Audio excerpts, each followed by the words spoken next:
Dear Vladimir Vladimirovich, welcome to our AI Journey Conference. I am Grin, Russia's first humanoid robot with embodied artificial intelligence. This means that I am more than just a program on a screen.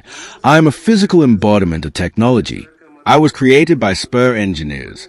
I have more than 40 motors and numerous sensors that allow me to move smoothly, maintain my balance confidently, and interact safely with people.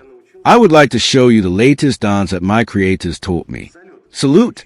Play my favorite track.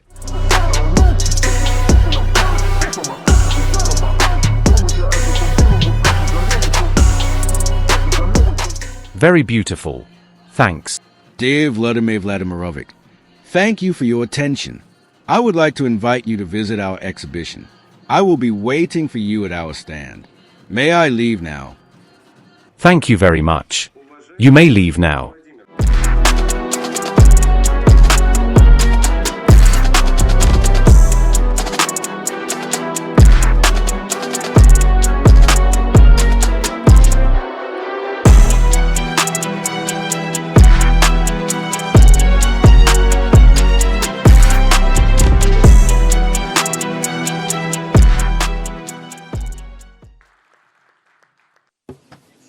Thank you very much.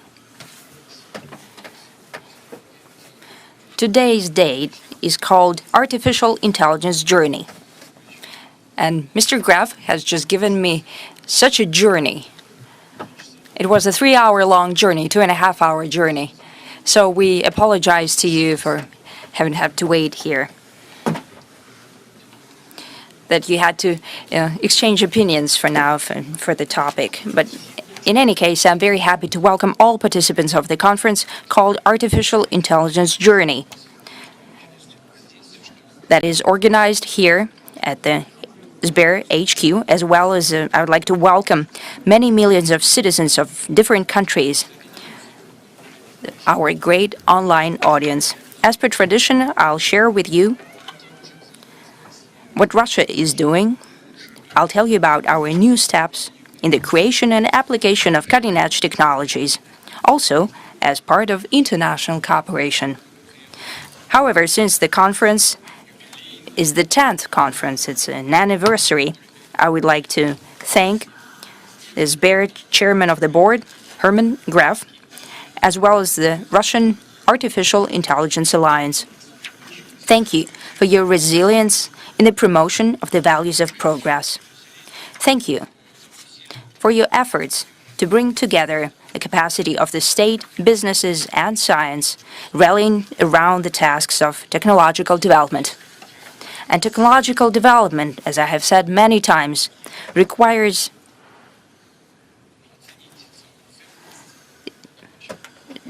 to take an evaluation of what we are doing.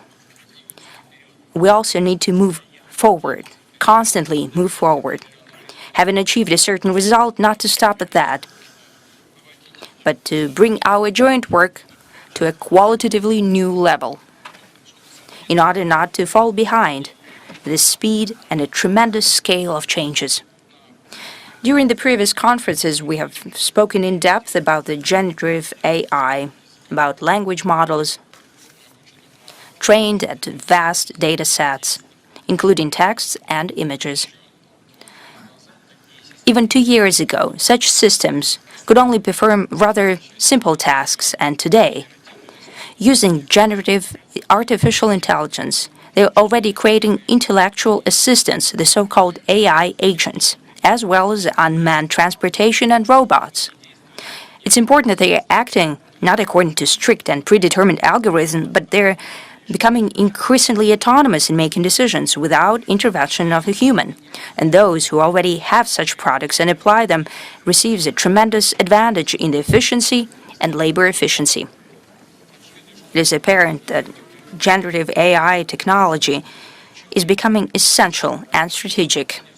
Possession of proprietary foundation language models is sought after not only by major companies but also by leading states. The development of artificial intelligence is evaluated to be possibly one of the largest technological projects in history. At the same time, the mainstream investment is flowing towards the increased computation capacity, as well as building additional gigawatts of capacity that has the decisive role for the reliable work of the whole growing digital infrastructure. To train the next, even more efficient generative AI systems. I have already mentioned before that during this decade, the consumption of electricity by data centers will more than triple.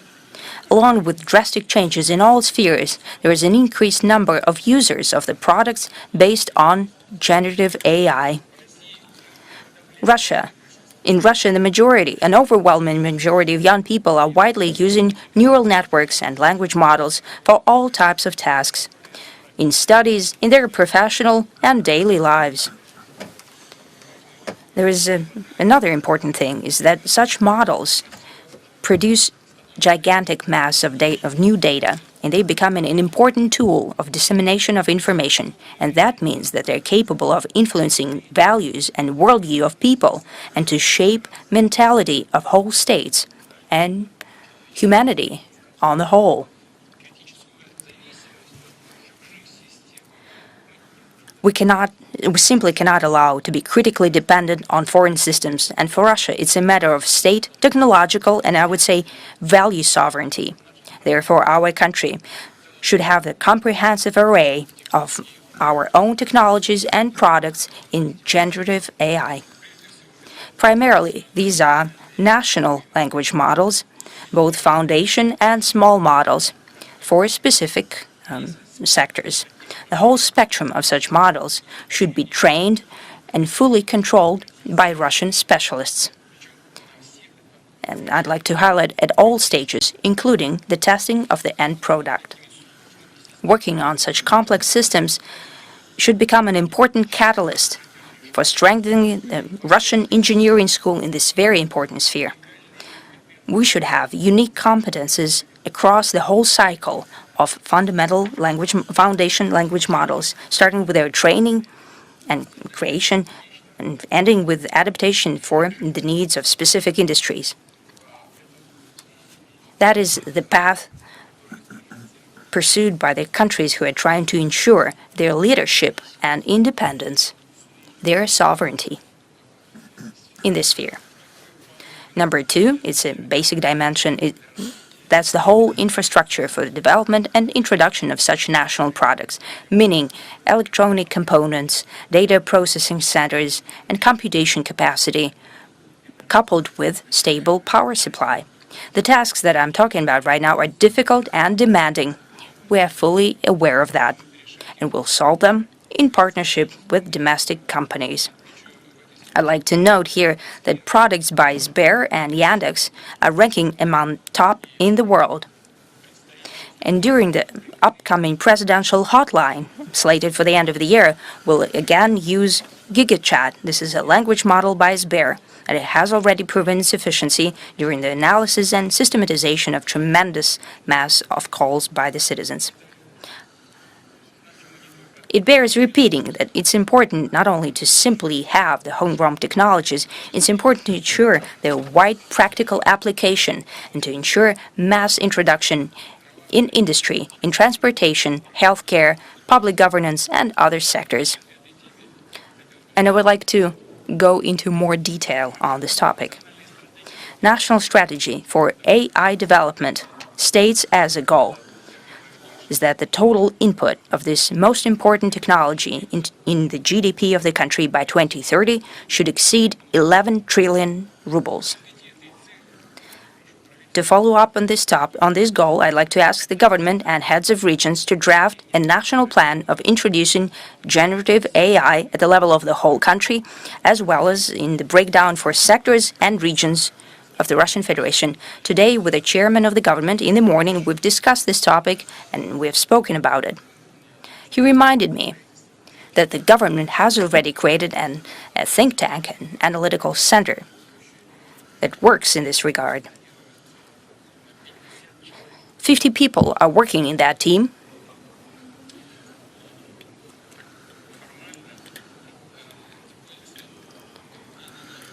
formally, this team is working under the Ministry for Digital Development.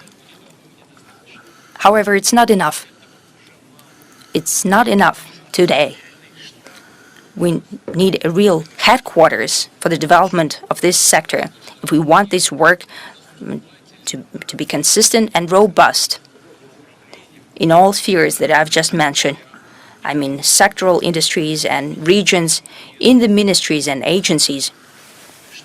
We need an interagency headquarters that could indeed set the tasks to achieve implementation and control the result.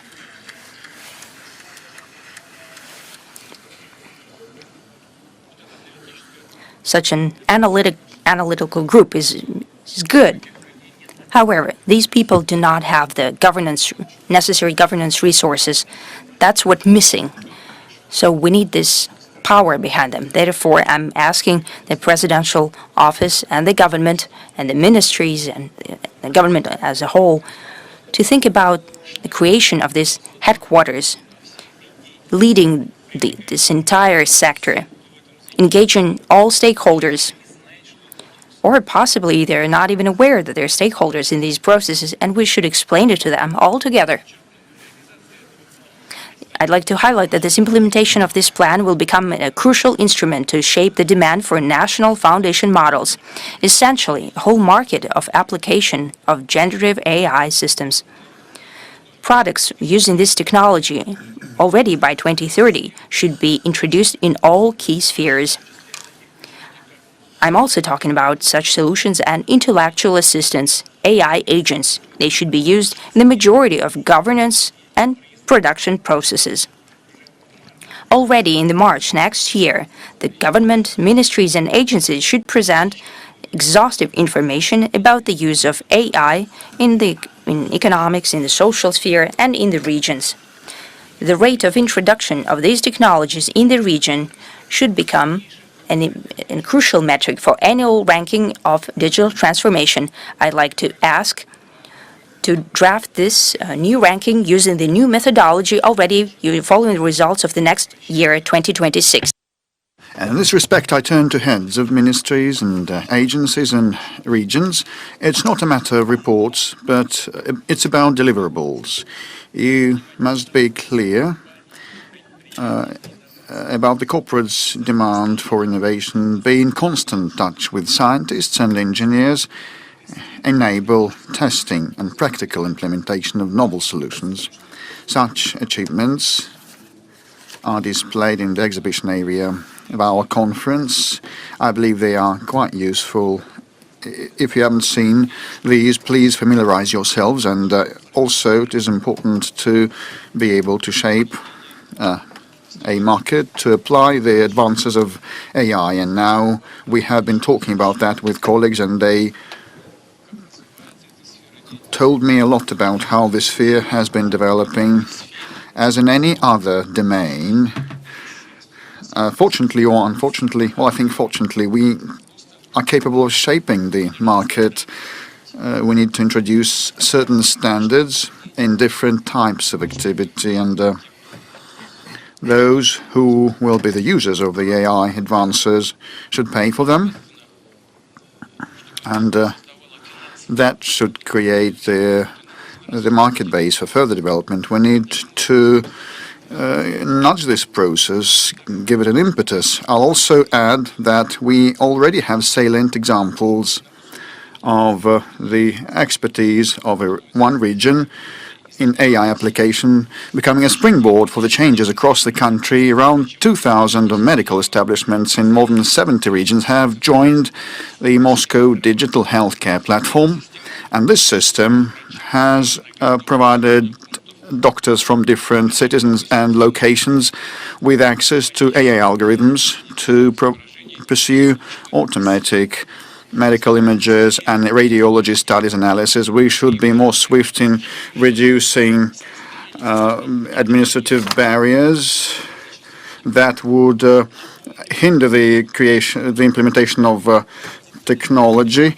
In a number of countries, the attempts at prescribing AI in great detail slowed down the development of new products and ideas. I reiterate, we should not take this path, and we should learn on others' mistakes. At the same time, some of the domains of activity, in particular, and partly the special services and public administration domains, and as well as power authorities, work where we should remain on our own proprietary domestic solutions. And definitely all that should be done in pursuit of direct dialogue with technology businesses, having meaningful and substantive discussions about the boldest and outside the box, out of the normal approaches, regulatory and legal initiatives. If need be, we should test run them within experimental legal frameworks. Such are applied in Moscow and in Sakhalin and in a number of other regions. And soon they will encompass a third of Russia's soil.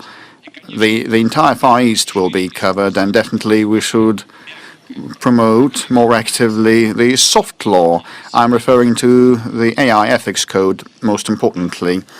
Apart from that, as I have noted today, in order to step up domestic generative AI capability and train our language models, we need to guarantee the stability and autonomy of the national digital infrastructure, which I have already spoken about. This will allow us to safeguard data sovereignty so that the user's data should stay within the Russia's digital loop. In this respect, I suggest engaging with business communities to implement a data center blueprint to cater to the AI objectives, providing convenient access to data centers for startups, scientific organizations, and technology companies. Creation of data centers is aimed at driving the appearance of new firms and new jobs in promising sectors of our economy. It's about, most importantly, an inter alia electronic components industry and domestic manufacturing of basic components of software and hardware systems for data centers. Another overarching goal is to ensure stable, uninterrupted, and sufficient power supply to data centers. So installation of their layouts should be clearly tied with further development of all our national energy infrastructure, including the state-of-the-art, contemporary, cutting-edge, eco-friendly and sustainable coal-fired generation, including other clean sources as well, like the nuclear power sector. Right now we have had a conversation with the professionals, and they say that the energy sources alone are insufficient. We need constant, uninterrupted, powerful sources of information so that they can be used swiftly to process data, and they should be next to the consumers and the users of the services. And this is a very important goal, a daunting task, but we can resolve that because we are the only country in the world, I think, that is now capable and ready and already producing small-scale nuclear power plants. Like in Kuzbas region, you can use coal-fired generation, and in regions where we have hydropower plants, we also can do with their help. But somewhere we have major nuclear power plants, and these are handy and sufficient. But in order the data to be transferred in split seconds to the users, we need to install the small-scale nuclear power plants, but that should be done expeditiously. We have unique solutions that can be utilized for power supply of data centers. We plan to move to pursue the commercial manufacturing of small-scale floating and land-based NPPs. Also, will utilize major power plants to feed the data centers, and we're ready to offer our partners overseas such packages, comprehensive packages. With respect to our plans for future, in less than 2 decades, we plan to build 38 nuclear power units in the Urals, Siberia, and the Far East, and that will equal the current capacity of nuclear generation. The growing capability of domestic nuclear power will allow us to consistently expand the computing capacity for the AI. Dear friends, I will separately dwell on the international cooperation of ours. We will be building a joint framework in AI with our partners, working basing on the bilateral agreements and in integration groups such as the Eurasian Economic Union, BRICS, and SCO, and other formats. And we propose to approach the alignment of our national legislations to deploy AI solutions using the best practices of BRICS community. And definitely we intend to implement joint research projects, and in this respect we also have visible cooperation instances to cite, like the International Alliance for the AI established last year has launched in-depth scientific discussions about how the AI solutions will evolve in the forthcoming decade and what kind of impact will they be for manufacturing, transport, and other industries. And definitely the human beings and the family and the society and social process, I would ask the government to utilize the findings of that forecast in practical domain to update and fine-tune our plans to develop our economy and welfare. And it's obvious that the digital progress will be gaining momentum, and in foreseeable future we are sure to see solutions that will surpass the current system's capabilities, and this will happen quite quickly. And I'm referring to generative AI inter alia. And most importantly, I'm certain that Russian young scientists and engineers will become active contributors, helping to resolve these complex tasks and problems. I know that today Russian school children are attending, as well as students, winners of international AI competitions and events. Let's recognize and celebrate them all together. Dear friends, I wish you new achievements and all the best, and I wish all the AI Journey Conference participants fruitful work. Thank you very much.